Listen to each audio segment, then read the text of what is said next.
शख्सियत संदर्भित ज्ञान का विस्तार। आज 707वां बलिदान दिवस है।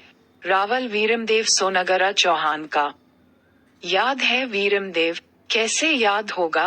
न पाठ्यक्रमों में पढ़ा न फिल्में बनी। पद्मिनी और खिलजी में प्रेम ढूंढने वाले तो इस देश में मिल जाएंगे, पर वीरमदेव जैसी वीरता, धीरता, तेजस्विता से दूर दूर का वास्ता नहीं रखते। वीरमदेव वीरों में देव थे। कान्हड़देव के पुत्र, जालौर के रावल। उनकी वीरता में एक दोहा प्रसिद्ध है। सोनगरा वन को क्षत्रिय अनुरोध जोश अपार। झेले कुन अण जगत में वीरम री तलवार। खिलजी की सेना को रास्ता बदलने को मजबूर कर देने वाले। सोमनाथ मंदिर की लूट के बाद लौटते लुटेरे खिलजी को सबक सिखाने वाले वंश के प्रतापी रावल।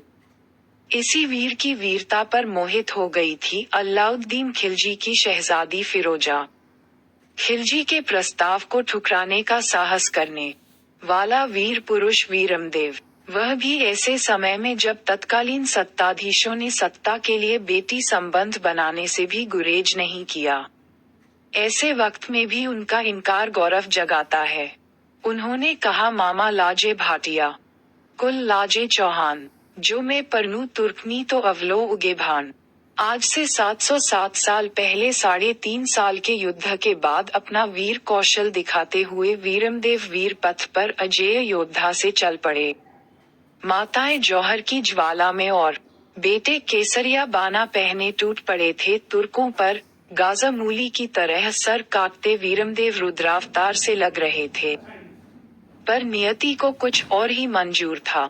वीरमदेव के शोणित से धरती का सिंचन हुआ और वे वीरगति को प्राप्त हुए।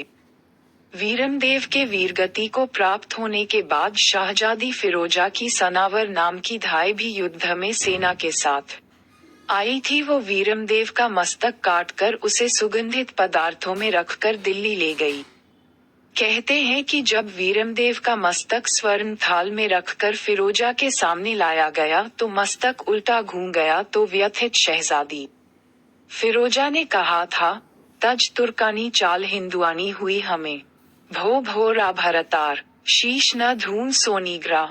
फिरोजा ने उनके मस्तक का अग्नि संस्कार किया और स्वयं मां से आज्ञा प्राप्त कर यमुना नदी के जल में प्रविष्ट हो गई। आज रावल वीरमदेव की वीरता को नमन। नमन उस मां को जिसने जन्मा ऐसा बांका वीर। नमन उस पिता को जिसने दिए वीरता के संस्कार। नमन उस धरती को जहां जन्मे वीर बार बार।